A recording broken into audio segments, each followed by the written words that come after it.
Hello, you're watching Breakfast with Roger Johnson and Naga Manchetti. David Cameron and Barack Obama threaten a serious response if it emerges that Syria has used chemical weapons. They spoke on the phone for 40 minutes after a humanitarian charity said that it had treated more than 3,000 people with damage to their nervous systems.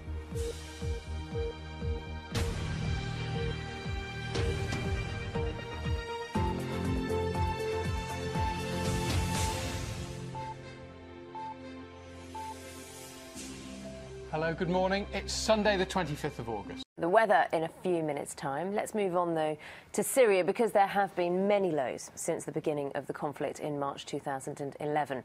However, this week has been particularly shocking for people watching from afar.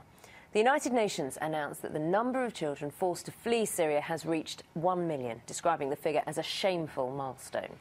Overall, more than 1.7 million people have registered as refugees since the uprising started.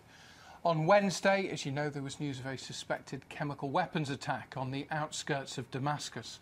And the charity Médecins Sans Frontières says that around 355 civilians were killed.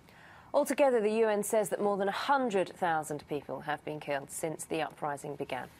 So, with the Syrian government and opposition forces blaming each other, should the rest of the world intervene? Is it time? Let's talk to Middle East analyst Saka Al-Makhadhi. Good to have you with us, Saka. I want to talk specifically about the chemical weapons attack, the alleged chemical weapons attack. We know now that the United States and the UK have spoken, the leaders have spoken on the phone. There's much criticism because the US said if there's a chemical weapons attack, this will draw a line under it.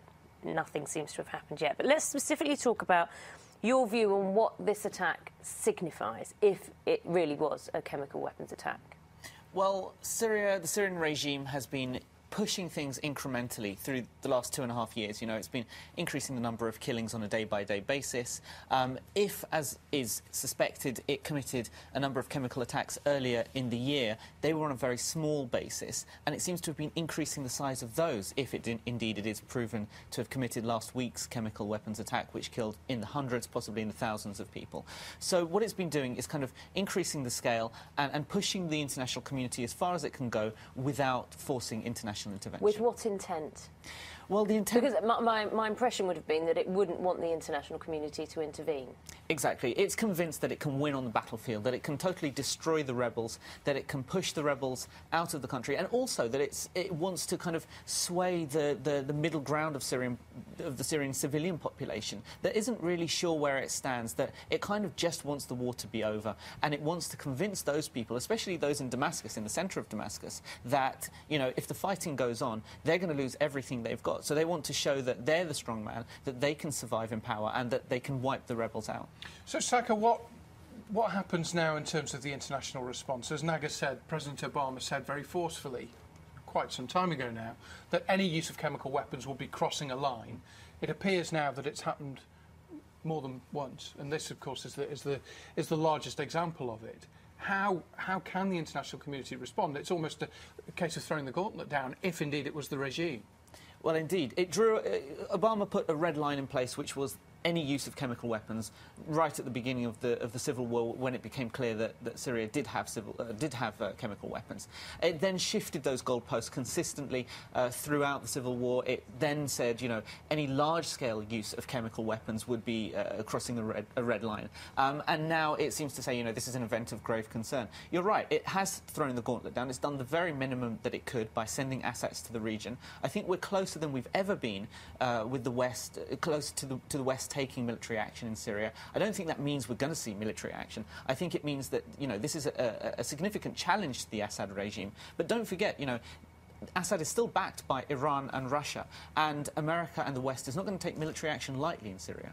And just very briefly, one of the theories that's been put forward is that Assad has seen what happened in Egypt, where a forceful military crackdown was used, and has almost been emboldened by the lack of response to that.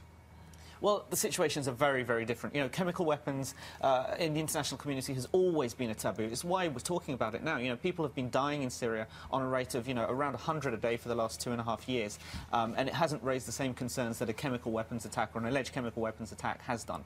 I think that, you know, he's been given a bit of cover by the events in Egypt because attentions were focused elsewhere, and I think he'll be pretty shocked by the fact that we're still talking about this incident 5 days on.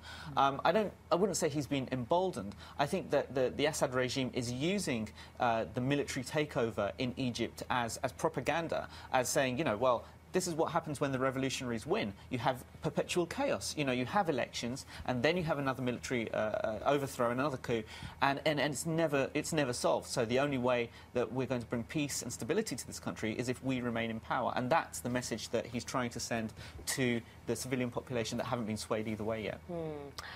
Saka Al-Makhadhi, it's good to have you with us. Thanks very much for giving us your thoughts. Thank you. Time now, 16 minutes past 6. You're watching Breakfast from BBC News. Here are our main stories.